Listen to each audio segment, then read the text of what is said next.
Okey. Jadi apa yang kita kata, itu yang kita buat. Apa yang terdetik dalam hati, itu yang kita lakukan ataupun kita perkatakan. Sekurang-kurangnya benar itu hal yang rahsia, sama dengan yang nampak. Okey. Dan berkata Imam Sahal rahimahullahu ta'ala, tidak akan mencium bau kebenaran seseorang yang menipu diri sendiri atau menipu orang lain. Tipu dia ada dua. Satu, dia tipu diri dia. Yang kedua, dia tipu orang lain. Maksudnya apa? Dia tipu diri dia ini, dia menjadi orang yang berlakon. Dia nak dapat sesuatu, dia tipu diri dia, bukan menjadi diri yang sebenar. Dia menipu. Bila dia menipu diri dia, maka dia akan hidup dalam keadaan tidak tenteram. Dia menipu diri. Yang kedua, dia menipu orang. Bila menipu orang ni, dia berkaitan urusan dengan orang lain. Jadi berkata Imam tadi, kata tidak akan mencium bau kebenaran. Kalau orang yang menipu diri dia ni, jadi dan dia menipu diri sendiri dan menipu orang lain, dia tak akan ada rasa benar. Maksudnya di sana dia tak benar dan dia tidak akan tenteram. Oleh kerana itu, anak tak apa aku tipu diri aku, dia orang lain aku tak tipu. Maksudnya nipulah dia, contoh dia. Biasanya orang nipu diri ni, dia je yang tahu. Dia je yang tahu. Bila dia je yang tahu, pada mereka awal itu mungkin dia rasa seronok, tapi lama-lama dia rasa kurang tenteram kerana menipu atas diri dia sendiri. Dan berkata Zunnun rahimahullahu ta'ala, kebenaran itu pedang Allah, tidak diletakkan ke atas sesuatu kecuali dapat dipotongnya. Maksudnya apa ni? Dalam maksudnya, kebenaran itu pedang Allah, tidak diletakkan ke atas sesuatu kecuali dapat memotongnya. Benar ini sesuatu yang harganya cukup mahal. Kita nak bercakap benar, nak mempertahankan percakapan yang benar itu, mahal dia punya harga dia. Kalau letak atas sesuatu nak menyatakan hang nak kebenaran ke ataupun hang nak yang bohong. Contoh, kalau hang cakap bohong, hang dapat yang ni. Kalau hang bercakap benar, hang dapat siksaan ini. Kalau kita berada dalam keadaan sedemikian, macam mana? Saat lagi kalau aku cakap betul, saat ini potong aku satu kerja pula. Tapi kalau aku tipu, mungkin aku selamat. Dalam dua keadaan sedemikian. Jadi bila keadaan sedemikian, nak menggambarkan mereka tadi, kebenaran itu kalau letak atas kita, ada kedua lah. Kalau cakap benar itu, nak menegakkan kebenaran, mungkin kita akan tersiksa. Sampai bila? Wallahu a'lam.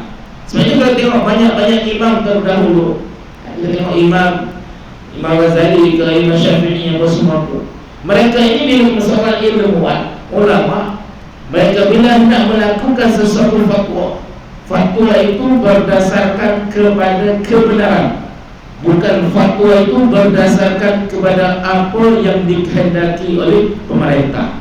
Sebab itu kebanyakan imam terdahulu, dia mengambil pendekatan sedemikian, hidup mereka menderita. Sebab nak menegakkan benar itu sangat mahal harga yang perlu dibayar. Itu imam dulu.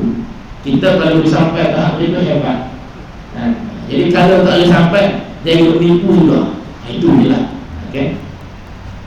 Dan berkata Imam Al-Haris Al-Muhasibi rahimahullahu ta'ala, orang yang benar ialah orang yang tidak peduli dengan runtuhnya harga diri pada pandangan makhluk, asal ia dapat membaikkan dirinya. Ini maqam tinggi ni. Pertama, orang yang benar itu, orang yang menegakkan kebenaran itu, dia tak peduli apa orang kata. Dia tak peduli, walaupun sampai meruntuhkan harga dirinya, sampai dia di tahap orang tengok tak ada nilai dah, sebab dia nak menegakkan kebenaran. Dia tak kisah. Satu. Yang kedua, asalkan dia dapat membaikkan dirinya. Orang nak kata apa, pandangan nak kata apa, tak ada masalah. Yang penting hati dia betul, kena dengan kehendak pencipta, kena dengan redha Allah, dia jalan terus. Okey. Yang kedua, dan ia tidak suka terhadap penglihatan manusia kepada amalan-amalannya yang baik. Orang yang benar ini, orang jiwa yang benar, dia tak suka memperlihatkan amalan-amalan dia di khalayak manusia. Maksudnya kebaikan ataupun amalan yang ia lakukan itu secara sembunyi. Kenapa dikata sembunyi-sembunyi? Orang tak nampak benda kebaikan, takut menimbulkan terlalu banyak fitnah dan prasangka. Mungkin niat asalnya baik, tapi orang ni tak kira hang baik tak baik, dia nampak je, dia nilai, dia balik. Dah, daripada hati kita tenang tadi, dah jadi mula dosa. Okey. Dia kata lagi, dan ia tidak benci bahawa manusia mengetahui apa jua yang jahat daripada perbuatannya. Payah kita ni. Orang yang benar ini, orang yang hebat benar ini, dia tak kisah kalau orang tahu apa sahaja kejahatan yang ia buat. Boleh ke? Nak cerita dengan orang ni, bila landasan dia dah jelas, dia tak buat lah benda jahat tu. Tak jahat, tak buat lah benda. Kalau orang tahu pun benda tu bukan jahat.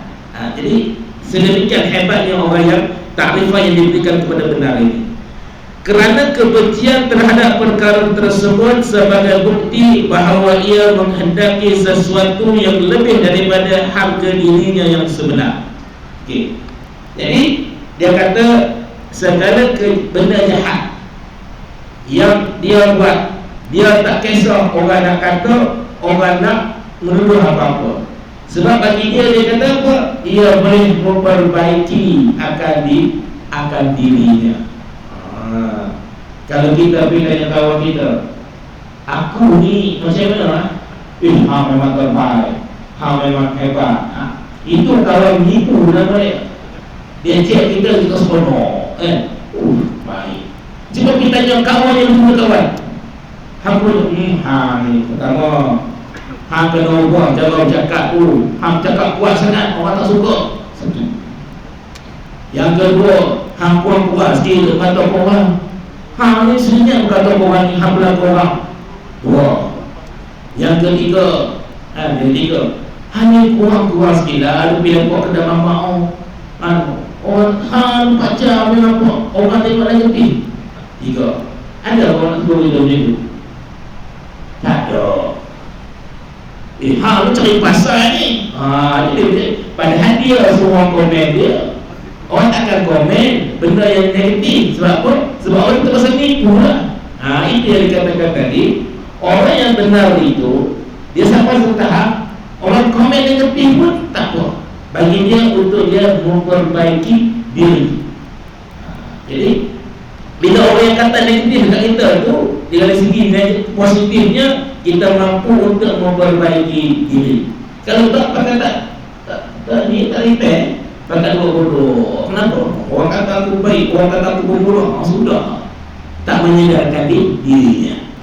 Okey. Jadi itu yang kita minta. Kalau ada kawan yang betul-betul kita tu, dia akan komen kita. Okey. Maka hal yang seperti itu termasuk di dalam ikhlasnya para siddiqin. Jadi ini nak cerita, ini adalah sifat-sifat yang sahabat-sahabat as-siddiqin yang terdahulu. Sahabat-sahabat terdahulu, inilah mereka. Mereka ini maksudnya mempamerkan, kita panggil, tidak kisah kalau orang nak menceritakan keburukannya, mengatakan kepada dia kerana ia dapat memperbaiki dirinya. Oleh kerana itu, kalau kita faham daripada kata Imam Al-Haris ini, pertama, orang yang disebut orang yang benar itu, as-siddiqin itu, dia tak kisah pada pandangan makhluk, asalkan ia dapat memperbaiki dirinya, menjaga hubungan dengan pencipta. Pertama. Yang kedua, dia panggil, dia tidak suka kalau amalan-amalan baik itu dipamerkan, ditunjukkan kepada orang lain. Yang kedua. Yang ketiga, dia tak kisah kalau orang komen pasal keburukan dia, kerana padanya komen tersebut boleh membaik diri dia menjadi yang lebih positif. Dan yang terakhir, yang keempat, maksudnya yang keadaan inilah perkara-perkara yang dilakukan oleh para siddiqin yang terdahulu. Dan dikatakan bahawasanya apabila engkau meminta daripada Allah akan siddiq, maka Allah Ta'ala akan memberi akan dikau akan cermin, yang dengan cermin itu engkau akan dapat melihat segala sesuatu daripada keajaiban dunia dan akhirat. Okay. Kita bagi macam mana? Cobalah kita mohon, ya Allah, kurniakanlah aku ini, tergolongkanlah aku ini daripada golongan as-siddiq, mana orang yang benar. Jadi bila keadaan sedemikian, maka kata para ulama, Allah Ta'ala akan memberikan kepada kita cerminan, gambaran. Maksudnya orang itu menjadi orang yang sentiasa bermuhasabah. Pasti bila dia nak tidur malam tu, dia bermuhasabah, dia cermin diri dia. Hari ini aku apa pahala aku buat, cermin. Yang kedua, apa dosa yang telah aku buat, cerminan diri. Muhasabah ini cermin diri. Cermin diri. Bila cermin diri ini, bila dia ada muhasabah, maka esoknya dia akan cuba memperbaiki, melakukan yang lebih baik. Itu sifat fitrah manusia, yang mana kita minta, ya Allah, kurniakanlah kepada aku tergolong dari golongan siddiqin, yang mana sentiasa melakukan cerminan kepada diri aku sendiri.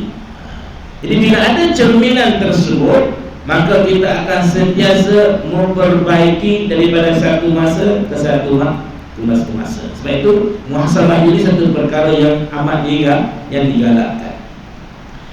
Dan berkata Al-Junaid Al-Baghdadi rahimahullah ta'ala, orang yang benar selalu berubah keadaannya sampai 40 kali sehari. Sedangkan orang yang riya adalah tahap atas satu keadaan yang tertentu selama 40 tahun. Sedangkan orang yang riya adalah tetap atas satu keadaan yang tertentu selama 40 tahun. Okay, apa maksud kata-kata Junaid Al-Baghdadi ini? Dia kata orang yang benar selalu berubah keadaannya sampai 40 kali sehari. Okay, contoh, orang yang benar, orang yang baik, 40 kali berubah dalam satu hari. Dia dikatakan menyesuaikan keadaan yang keperluan pada masa itu. Contoh, niat dia nak pergi pasar, niat dia ni, dalam nak pergi pasar tersebut, tiba-tiba ada orang minta tolong tumpangkan pergi hantar dekat tempat lain sikit. Dia berhenti, dia tumpangkan. So berubah tadi. Satu, kenapa? Kerana kebaikan yang datang secara tiba-tiba. Dia pun pergi hantar orang, lepas tu baru dia pergi pasar. Okay. Ataupun dia tengah makan kedai mamak, makan seorang-seorang, beri dia lebih sikit, dia tengok orang tu nampak tak berapa nak, ataupun jumpa kawannya, dia pun belanja kawan dia. Maksudnya berubah dari kepada yang baik, berbelanja kawan. Okay. Jadi tiba-tiba dia pergi satu kedai, masuk kedai, nak beli barang untuk keperluan harian, barang basah. Beli tengok orang lain nak beli, tak mampu nak bayar, dia tumpuk tolong bayarkan. Nak cerita bahawa bila orang itu hatinya baik, hati yang benar, dia boleh berubah itu bukan kepada jahat, kepada yang lebih baik. Sebab itu kata Junaid Al-Baghdadi, dia selalu berubah keadaannya sampai 40 kali sehari, sebab baginya nak tambah nilai pahala. Okay. Sedangkan orang yang riya, orang yang riya, orang yang ujub, orang yang takabur. Jadi ada 3 sifat ini, bermula dengan ujub, riya dan takabur. Orang yang riya ini adalah tetap atas satu keadaan tertentu selama 40 tahun. Maksudnya dia riak. Orang yang riak dia tak ada perubahan, suka mempamerkan kehebatan orang yang riak. Jadi bila nak maintain dalam keadaan riak, contoh dia ni tak boleh tengok orang mesti tengok dia ini kita panggil berpakaian segak. Tak boleh, dia kena segak sebab dia nak memperlihatkan segaknya itu. Jadi bila keadaan sedemikian dia tak berubah, dia akan sama je. Sebab apa? Orang yang riak ini dia tidak boleh orang lebih daripada dia. Jadi oleh kerana itu dia tak berubah, macam itu je. So orang yang nak jadi orang yang baik, dia kena lunturkan, turun kepada orang yang sentiasa mencari kebaikan, bukan nak mempamerkan kehebatan. Itu beza dia. Maksud perkataan ini ialah orang yang benar itu ialah berpusing mengikut pusingan kebenaran dalam suatu keadaan yang dihadapi. Itu maksud dia. Berpusing ataupun dia melihat kepada keperluan dan keadaan yang dihadapinya. Apabila ia melihat sebarang kelebihan pada suatu amalan, maka ia bertindak mengikuti amalan tersebut. Okay, dia tengok amalan ini, perbuatan ini, pekerjaan ini memberi satu kelebihan, maka dia mengambil kelebihan tersebut dan mengamalkan, walaupun ia menyalahi adat atau kebiasaan. Adat kantoran tak boleh, tapi sebab dia rasa ada kelebihan di situ, maka dia langgar adat tersebut. Pantang larang dia langgar. Okay. Cuma jangan bersalahan dengan syarat sajalah. Ni tak boleh, ini ada pantang larang. Ada adab ataupun pantang larang yang menyusahkan. Bila menyusahkan, kita panggil benda itu diringkaskan. Contohkan kita ni, adat kita ni merisik, bertunang, kahwin. Itulah tujuan adat kita lah. Okay. Lepas tu jadi dia kata sebab duduk jauh. Bila duduk jauh ni, pergilah merisik sekali. Tapi dia kata tunang dengan kahwin ni tak apa. Kita tunang sebelum 1 jam, 2 jam sebelum kahwin. Tak boleh Ustaz, boleh buat 3 bulan, 2 bulan. Tapi dia meringkaskan, nak memudahkan. Tak ada masalah. Tunang lebih kurang 2 jam, lepas selesai tunang, kahwin pula. Sama je. Jadi nak menceritakan tadi, diringkaskan tadi supaya apa? Supaya memudahkan tadi. Jadi boleh berubah di situ. Jadi dia tak mau menyusahkan orang lain. Seterusnya, dan apabila timbul di hadapannya suatu perkara yang lebih baik daripada apa yang sedang ia lakukan, sedangkan kedua perbuatan tidak dapat dilaksanakan sekaligus, maka ia akan bersegera mengerjakan perkara yang lebih baik walaupun menyalahi kebiasaannya. Okay, yang kedua dia kata, yang dikatakan orang yang boleh berubah keadaan ini, pertama tadi walaupun bersalahan dengan adat dan kebiasaannya. Yang kedua ini ada satu perkara yang mana perkara ini kedua-duanya ada kelebihan. Yang ini ada kelebihan, yang ini ada kelebihan, dan tidak mungkin ia dapat melakukannya serentak sekaligus. Okay. Jadi apa yang nak buat? Maka dia akan buat mana? Dia akan mengambil perkara yang dilakukannya itu mendapat kelebihan yang lebih. Maksudnya apa? Contoh kita nak bagi? Okay. Contoh kita bagi kita bermusafir. Kan kita bermusafir, kita ada ruang masa. Kan kita ada ruang masa. Maksudnya apa? Ada ruang masa untuk kita jamak qasar. Bila jamak qasar ni, kita kata masa kita lebih. Kan? Lepas tu kita tengok di sana, kita boleh buat jamak dan kita boleh buat qasar. Tapi dia kata, Ustaz, apa masalah kalau kita buat jamak qasar? Jadi yang bermusafir ini kita panggil, dia kata tak apalah, saya mengambil ketetapan nak ambil yang lebih. Lebihnya jadi bila kita bermusafir, maka kita amat-amat digalakkan untuk mengambil ibadahnya tadi jamak qasar.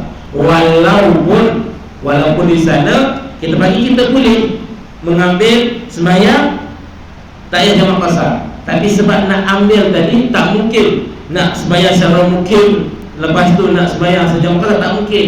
So dia ambil yang lebih dari jamak qasar itu diberikan keutamaan. Itu contohnya. Ya. Jadi bila satu pekerjaan tak boleh dilakukan sekaligus, maka dia akan ambil pekerjaan yang lebih kita panggil memberi faedah ataupun memberi kelebihan yang lebih besar. Okey. Dan begitulah seterusnya keadaannya. Maka barangkali ia terpaksa berpindah daripada satu hal kepada satu hal yang lebih baik sebanyak 100 kali sehari ataupun 1000 kali atau lebih daripada itu. Maksudnya orang yang hati jiwa yang baik ini dia seorang yang fleksibel, boleh dibuat berunding, boleh dibuat bicara. Kenapa? Kerana ia melihat kemaslahatan lebih baik ataupun kemaslahatan itu lebih penting daripada perkara-perkara yang lain. Okey. Sama ada dua lah, kemaslahatan diri ataupun kemaslahatan dalam konteks umat ataupun masyarakat. Kerana mengikut keabaikan yang lebih sempurna yang timbul di hadapannya dari masa ke semasa. Adapun orang yang riak, maka dia sentiasa dalam suatu keadaan sahaja, sehingga jikalau ia nampak di hadapannya satu perkara yang lebih sempurna, ia tidak melaksanakannya. Maksudnya orang yang riak ni orang yang kita panggil dia tak boleh berubah, dia cara dia macam tu. Kenapa? Kerana bagi dia itulah yang menjadikan dia seorang yang hebat. Marilah apa benda yang baik pun dia tolak. Contoh, orang pergi bincang dengan dia, Tuan, kalau Tuan buat macam ni lagi baik. Kenapa? Pertama, kelebihan 1, kelebihan 2, kelebihan 3. Dia tak ada. Bagi dia, kalau dia menerima pandangan orang tersebut, seolah-olah dia tidak ada idea ataupun dia copy idea orang. Kalau dia riak, dia mesti lebih hebat. Dia tak terima kebaikan tersebut. Tak mau, kita mesti ikut cara aku. Itu maksudnya orang yang riak itu susah untuk berubah, walaupun kebaikan lebih baik ataupun pandangan yang diberi lebih baik daripada apa yang ia ada. Okey. Walaupun di hadapannya suatu perkara baru yang lebih sempurna, tak mau. Ia tidak melaksanakannya. Bahkan ia akan tetap dalam keadaan lama, kerana ia mengambil kira di dalam hal ini, kerana ia mengambil kira di dalam hal ini akan pandangan manusia. Ia bimbang jikalau bertukar keadaannya, maka hilang pengaruhnya di hati orang ramai.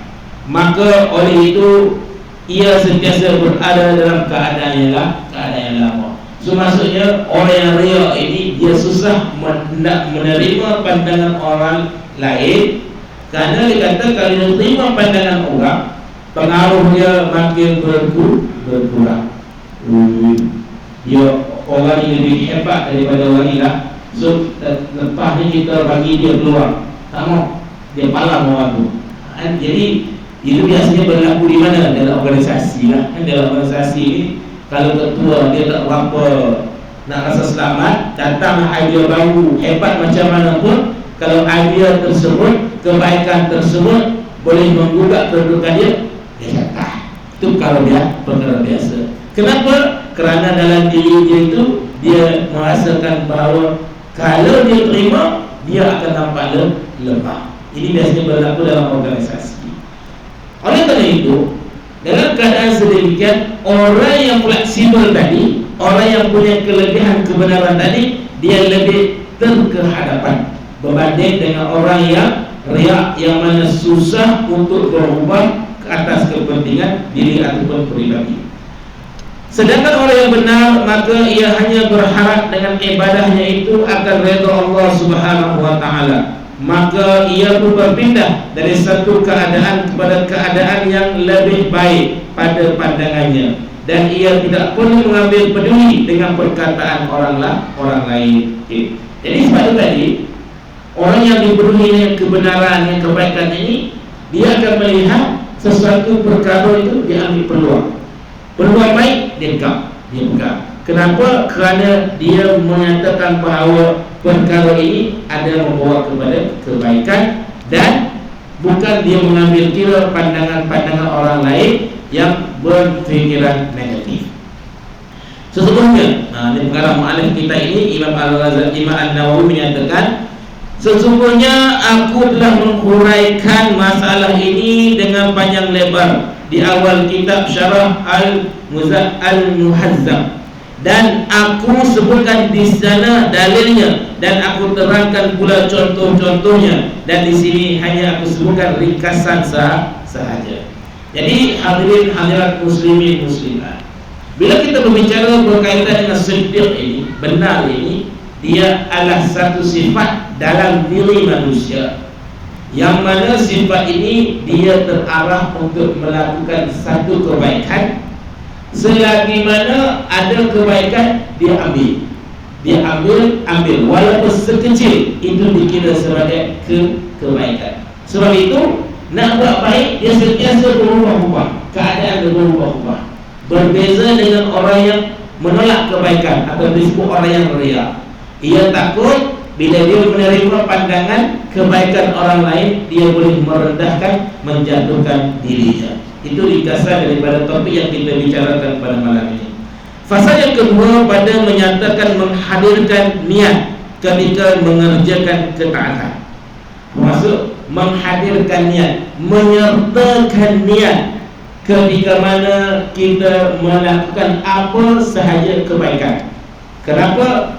Kerana ketahuilah sesungguhnya sesiapa yang hendak mengerjakan sebarang ketaatan walaupun sedikit sekali, maka hendaklah ia menghadirkan niat, iaitu bahawa mengqasadkan ia dengan amal yang itu untuk mencari redha Allah Subhanahu wa taala. Okey.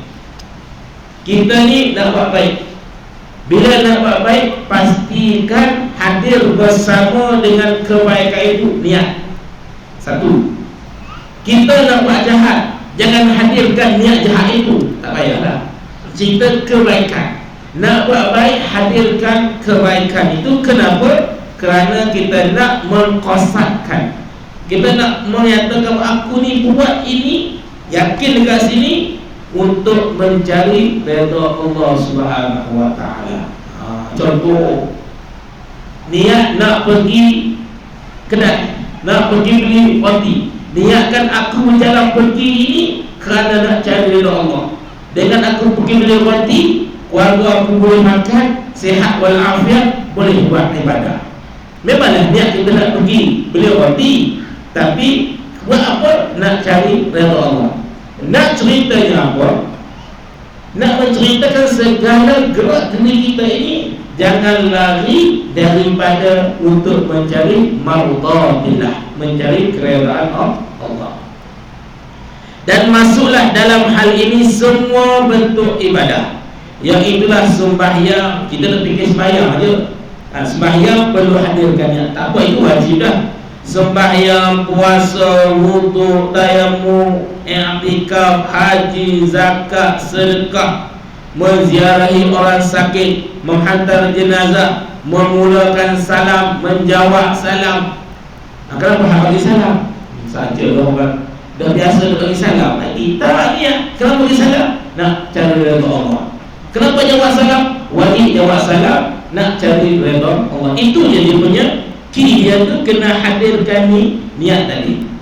Okey. Ataupun kita panggil menjawab orang yang bersih, mengingkari kemungkaran. Kenapa kamu tak buat benda ni? Kenapa kamu tegur benda ni? Aku tegur sebab aku nak dapatkan redha Allah. Memberi nafkah kepada keluarga, memuliakan tetamu, memuliakan sahabat yang dicintai, menghubungkan silaturahim, baca kitab, mengajar, belajar, makan, minum. Maka nak cerita ni, panjang disebut ni, nak menceritakan bahawa setiap perkara yang kita buat ini, kebaikan yang kita buat, tidak ada perpisahan dalam hidup kita. Maksudnya Islam ini agama kehidupan. Daripada kita bangun pagi sampai tidur balik, ia perkara yang kita buat berkaitan dengan pahala dan juga dosa. Tidak ada perpisahan.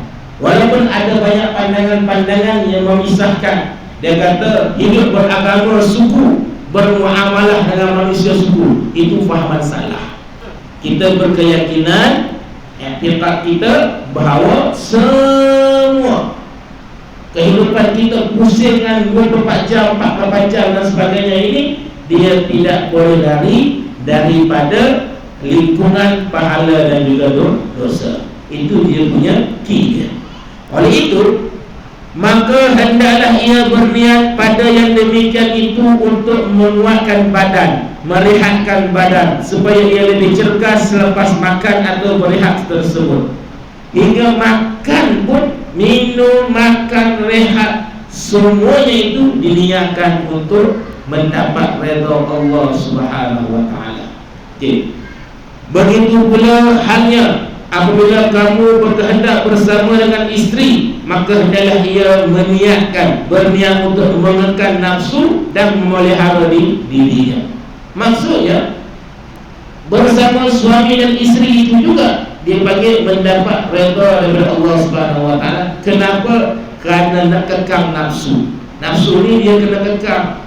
Bila nak kekang, maksudnya salah satu daripadanya bersama suami dan juga isteri. Kenapa? Takut terjerumus kepada perkara yang haram atau memikirkan. Itu orang kahwin telah memikirkan tu. Okey.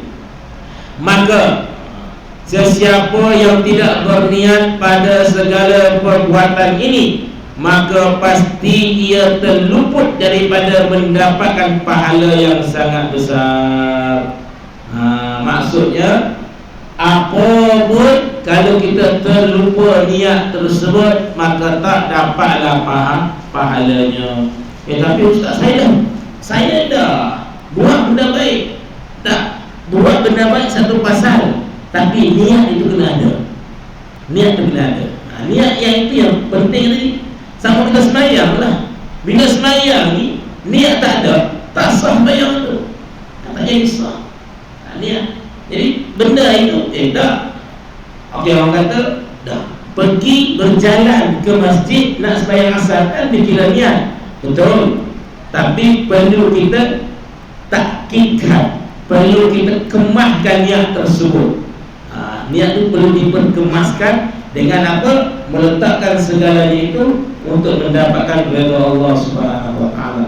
Sebab itu kalau kita tengok dalil menunjukkan perlunya niat dalam segala perbuatan, innamal a'malu binniyati. Sesungguhnya segala amalan itu diberikan ganjarannya mengikut niat. Ganjaran diberi mengikut niat. Sembahyang niat lain, buat lain, batal sembahyang tu. Dia niat sembahyang asar, tiba-tiba pergi sembahyang tak cukup ataupun berubah niat, maka batal. Nak cerita apa? Pentingnya perkara yang dikaitkan dengan niat tadi. Maka hendaklah kita sentiasa berdoa kepada Allah Subhanahu wa taala supaya diberikan kekuatan, taufik dan hidayah dalam melaksanakan niat itu dalam apa keadaan sekalipun. Okey. Kali di sini perkataan para ulama pada masalah niat. Berkata para ulama bahasa, ahli fiqh dan ahli usul fiqh menyatakan bahawa innama itu adalah satu perkataan yang digunakan untuk al-hasru, yaitu menghinggakan suatu perkataan dan menafikan yang lain daripadanya. Dan sebenarnya hal ini telah saya sebutkan di awal bab ini. Pertama, lagi sikit je lagi. Innama itu maksudnya, innama itu dikatakan oleh para ulama bahawa kita menghinggakan, kita sesungguh-sungguhnya. Macam tu. Aku ni memang itu niatku. Aku nak sembahyang asar. Memang sesungguh-sungguhnya aku nak sembahyang asar. Dan menafikan segala sembahyang yang lain. Sebab nak sembahyang asar tadi. Macam tu maksud dia. Innama tadi. Jadi nak cerita pentingnya niat tersebut untuk mentakkidkan perbuatan baik kita dan menafikan segala perbuatan yang lain. Dan ada para ulama yang berkata, telah sampai kepada kami perkataan Imam Abu Yahya Habib bin Ali Thabit rahimahullahu ta'ala, mufti Kufah, yang merupakan seorang tokoh yang sangat pakar dan disepakati oleh ulama akan kedalaman ilmunya, yaitu beliau ditanya tentang apakah amalan yang paling susah untuk dilaksanakan. Lalu beliau menjawab, amalan itu ialah menghadirkan niat di dalam hati. Ini orang hebat ni, dia kata amalan yang paling susah sekali untuk dilaksanakan. Beliau menjawab, amalan itu ialah menghadirkan niat di dalam hati. Maksudnya, bila kita mampu menghadirkan niat di dalam hati, kita melakukan pekerjaan tersebut sesempurna yang boleh. Jadi kalau ada balai, dia akan buat kerja ala balai lah. Bila dia hadir betul-betul, kan dia aku niat nak sembahyang Isyak dengan penuh dan kedalaman hati, maka di masa itu akan terserna ataupun tersinar, terselak dia punya khusyuknya ketika menunaikan solat. Nak hadirkan hati dalam solat itu susah.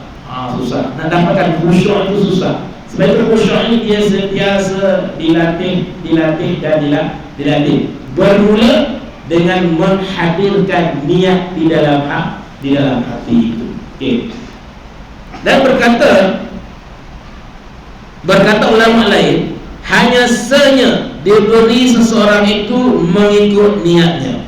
Berkata Imam Asy-Syafi'i, aku bercita-cita bahawa orang ramai mengambil ilmu ini, ilmu fiqh, daripadaku, sedangkan mereka tidak menyandarkan satu huruf pun daripadanya kepadaku. Okey. Imam Syafi'i kata, aku bercita-cita orang mengambil ilmu ini, ilmu fiqh daripadaku, sedangkan mereka tidak menyandarkan satu huruf pun daripadanya kepadaku. Kenapa? Kerana dia berharap menyandarkan segala pahala tadi adalah dari kepada Allah Subhanahu wa taala, minta dengan Allah Subhanahu wa taala. Okey, dan terakhir Imam Syafi'i rahimahullah taala berkata, aku tidak bermuzakarah, berbahas akan seseorang dengan niat untuk mengalahkannya, tetapi aku berkehendak bila aku bermuzakarah dengan seseorang bahawa kebenaran itu nampak pada sisinya. Kalau orang ni, kenapa kamu berdebat? Aku berdebat nak kalahkan dia. Kenapa kamu niat aku nak kalahkan? Niat aku nak bagi dia jatuh. Niat. Imam Syafi'i kata, aku bila aku berdebat dengan orang, berbahas dengan orang, aku kan minta dia kalah. Tak ada. Pertama dia kata, aku bahawa kebenaran itu nampak. Bila kita bermuzakarah, nampak kebenaran. Niat dia untuk mencari kebenaran, bukan mencari kemenangan ataupun menaikkan pihak lawan. Ini adab dalam konteks niat tadi. Oleh kerana itu, hadirin hadirat muslimin muslimat, jadi malam ini kita ambil dua aktibar. Bila kita bercakap berkaitan dengan topik yang ketiga, kita dah cakap 2 minggu lepas pasal ikhlas. Apapun kena ikhlas, satu. Yang kedua, bila kita ikhlas, kita kena sedia. Kita nak kena ada nak mencari benar, nak mencari kebenaran, membina kebenaran. Tetapi nak cari kebenaran, nak bina kebenaran, kata pengarang kita ini, kena hadirkan bersama dengannya yang akan niat. Niat apa? Niat apa yang kita lakukan itu untuk mendapat mardhah, mendapat redha daripada Allah Subhanahu wa taala. Jadi itulah yang dapat kita ambil iktibar daripada bacaan kita pada malam ini. Insya-Allah kita mohon kepada Allah Subhanahu wa taala agar diberikan kepada kita kekuatan untuk kita melaksanakan apa yang kita fahami, apa yang kita dengar, untuk menjadi insan yang lebih baik. Jadi mana yang baik daripada Allah Subhanahu wa taala, kekurangan daripada diri saya sendiri. Aku qauli hadza astaghfirullahal azim wa lakum. Assalamualaikum warahmatullahi wabarakatuh. Bismillahirrahmanirrahim. Alhamdulillahirabbil alamin, hamdan hamidin, hamdan syakirin, hamdan yuwafi ni'amahu wa yukafi'u mazidah. Ya Rabbana lakal hamdu kama yanbaghi li jalali wajhika wa 'azimi sultanik. Allahumma salli ala sayyidina Muhammadin wa ala ali sayyidina Muhammad. Ya Allah, ya Tuhan kami, kurniakanlah kepada kami rahmat dan maghfirah-Mu ya Allah. Ya Allah, ya Tuhan kami, golongkanlah kami pada golongan orang yang bertakwa mencari ridha-Mu ya Allah. Ya Allah, ya Tuhan kami, kurniakanlah kepada kami kebenaran dalam percakapan ya Allah. Hindarlah kami yang berdusta dalam bercakap ya Allah. Ya Allah, ya Tuhan kami, kurniakanlah, jadilah kami insan sentiasa meletakkan untuk mencari ridha-Mu dalam segala amal yang kami lakukan ya Allah. Ya Allah, ya Tuhan kami, kurniakanlah kebaikan kepada diri kami ya Allah, agar kami dapat mengobati hati kami dan seterusnya menjadi insan yang terbaik dalam kehidupan ini ya Allah. Ya Allah, ya Rahman ya Rahim, tiada tempat untuk kami mengadu meminta ya Allah kecuali kepada-Mu ya Allah. Ya Allah, ya Tuhan kami, kurniakanlah kepada kami rezeki-Mu, murahkanlah kepada kami akan rezeki-Mu, dan berkatilah seluruh kehidupan kami ya Allah. Ya Rabb ya Rabbal alamin. Rabbana atina fid dunya hasanah wa fil akhirati hasanatan wa qina azabannar. Wa sallallahu ala sayyidina Muhammadin wa ala alihi wa sahbihi wa sallam. Subhana rabbika rabbil izzati amma yasifun wa salamun alal mursalin walhamdulillahi rabbil alamin. Taqabbalallahu minkum minna wa minkum taqabbal ya karim.